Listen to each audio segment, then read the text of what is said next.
Moshe says that when Israel comes into the land and says, I will set a king over me like all the nations around me, Hashem gives very clear instructions about who that king may be.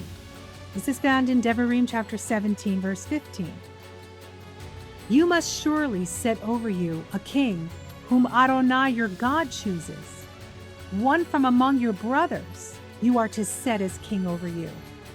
You may not put a foreigner over you who is not your brother. The king of Israel must come from among Israel's own people. He's not to be a foreigner, but he is to be one of Israel's brothers. And that is important when we speak about Yeshua as the king of Israel. Yeshua was not a foreign religious figure who appeared outside the story of Israel. He was born a Jew, lived as a Jew, taught among the Jewish people, and worshipped the God of Israel. He went to the temple, he observed the appointed times, and he was recognized by his followers as the Messiah of Israel and the King of the Jews. And yet, over the centuries, much of the believing world has presented him in a way that almost removes him from his own people. His Hebrew name, Yeshua, was replaced in common usage by forms that no longer sound Jewish. The name Jesus is not a Jewish name. His Jewish life and setting were often pushed into the background, and he came to be described simply as the founder of a new religion called Christianity. But that is not how the apostolic writings introduce him. They begin by placing him inside the family of Israel.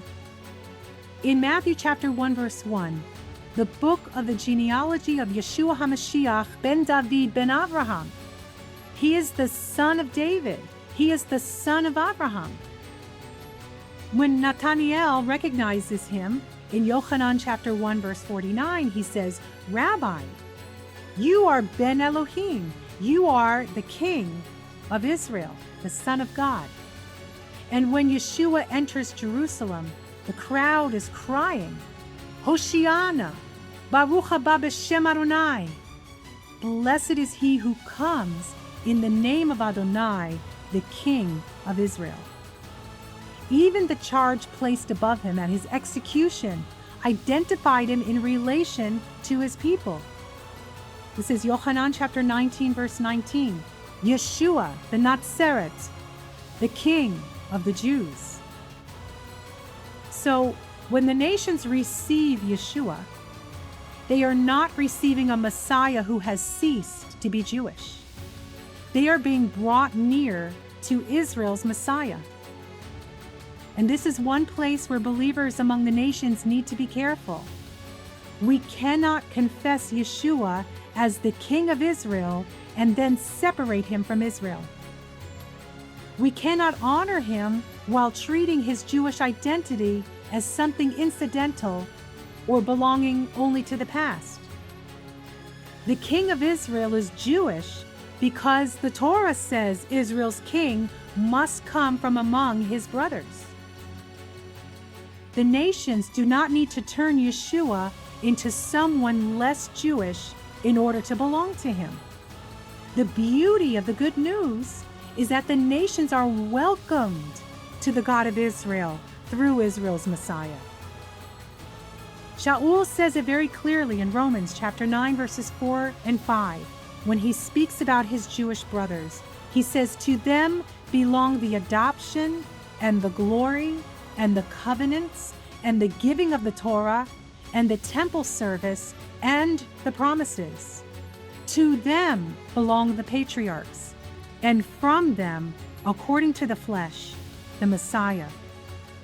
The Messiah comes from Israel.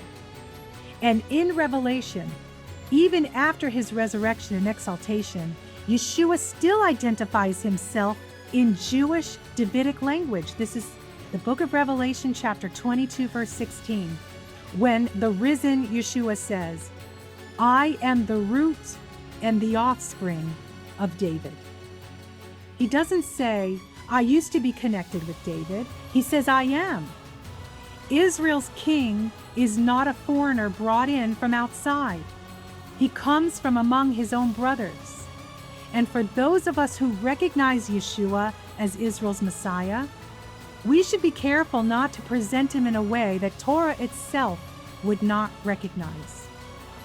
Yeshua is not the founder of a religion detached from Israel. He is the Jewish Messiah, the Son of David and the King of Israel, and the nations are invited to come under his reign without erasing the people from whom he came.